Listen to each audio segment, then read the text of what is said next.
Hi there, here we are in San Diego, the outskirts of San Diego. Special milestone birthday for my wife. Come down here for a nice golf holiday because in this area it's supposed to be sunny all the time. We got in golf yesterday, although it was a little bit sort of windy, but today it rained all day and it's supposed to rain tomorrow, so we're kind of stuck. Rain we have in Vancouver, but we have to try to make the best of it.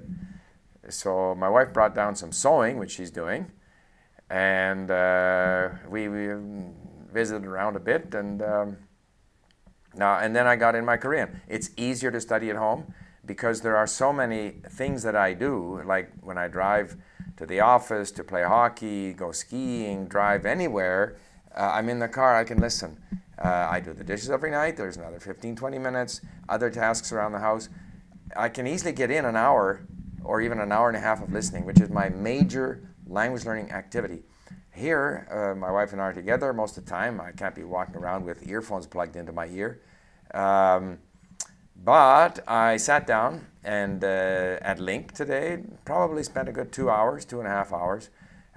Went into my lessons area at Link and saw that I had some courses there. One was on history that I had imported from before, or I got it from the library, I don't know where. I started working on it. It's good.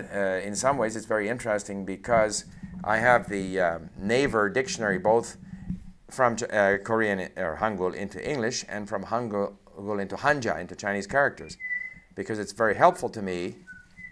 Carmen, you can't whistle while I'm on my video. My wife is sewing while she listens to her piano lessons, but she's got her, because I'm doing the video, she's got her earphones plugged in, and she started whistling. So at home she plays the piano to accompany my videos. Where was I? Yeah, so I look up the Hanja, which is very helpful. Helps me remember, and it just gives me the Hanja for some of these Korean kings from the Baekje period or the Silla period or whatever it might be. But it's just too difficult. So I stopped doing that. I spent maybe half an hour there. Then I found another collection. I went actually to the Chosun Ilbo, and there was an article, quite a long one, about a Korean who had married an American woman, and I don't know what it all is about because I've gone through saving the words that I need, and so it's going to be a word or two every second, third line, so I get a very rough idea of what the story is about, and now I'm going to go back in and read it, perhaps save some additional words and phrases, tag them if necessary, and so forth. So I spent a good 2.5 hours. What I'm reminded of when I do this is just how much work is involved in learning a language. First of all, Korean takes longer than, say, Italian or other languages that I've done, because first of all, the Google translation is extremely bad. There are that is to say, unreliable in most cases. There are not so many user hints. So I'm having to go with a dictionary all the time. And often I look up the dictionary twice because I'll normally go to the English one. And if I suspect that there is a Chinese character, a Hanja, lurking there, then I'll go to the Hanja to get the Hanja dictionary. So it's just taking a lot of time. But in any language, there are a lot of words. Unless you have sort of a freebie vocabulary because it's a related language, you're learning Portuguese and you know Spanish, or you're learning Romanian and you know Italian. So there's a lot of words to learn. It takes a long time. A lot of listening and reading. So it's important for this to be enjoyable, and I find it enjoyable because I choose things that are of interest to me.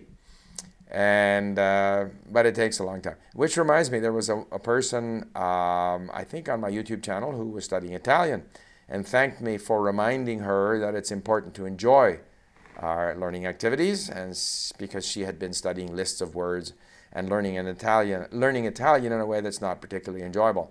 It's a long road. You may as well enjoy it. I had a question on Link from someone who said, I'm going to Germany in 3 months. I want to study during the summer. What can I do and what can I achieve? Of course, I recommended just do it the way we do it at Link. Listen and read. If you want, you can get a little grammar book to leaf through, but we have so many good lessons, including lessons on grammar for German at Link. You'll be fully occupied. But find the time to listen and try and do more than an hour a day. And how much will you achieve in 3 months? I don't know. I don't think we should put these kinds of pressures on ourselves. Whatever you do, in 3 months will make your visit to Germany that much more enjoyable. So just do things that you find interesting and enjoyable and expect to see your level improve. That's it. Similarly with me now, I don't know what I'm going to achieve here in my 3 months with Korean. It's a big task, but I know that my Korean is better than it was at the beginning, and it'll be better when I'm done. And if I have the opportunity to go to Korea thereafter, I will do much, much better there than if I had not gone through this period. So that the benefits are there.